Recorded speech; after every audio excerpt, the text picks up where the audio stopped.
Olá, meus pequenos cientistas! Hoje nós vamos fazer um arraiá da natureza para descobrir como nascem as frutinhas e as flores. Vem comigo que a festa vai começar. Sabe quem são os noivos da nossa festa junina? São as flores. Elas se vestem com cores bem coloridas, igual as bandeirinhas. Elas usam um perfume muito cheiroso para chamar os convidados. No meio da flor tem um pozinho amarelo brilhante chamado pólen. Os convidados dessa festa as abelhas, o beija-flor e a borboleta. Eles adoram uma dança. Eles vão até a flor para beber um suco muito doce chamado néctar. Você gosta de suco?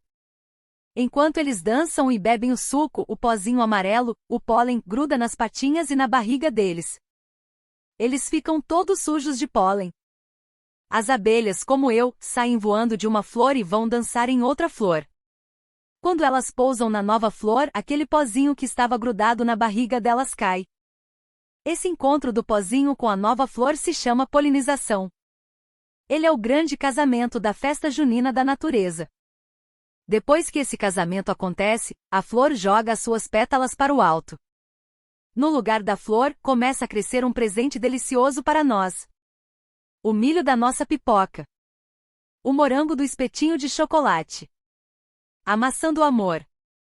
Qual desses você gosta mais, meu pequeno cientista? Você gostou da festa junina da natureza?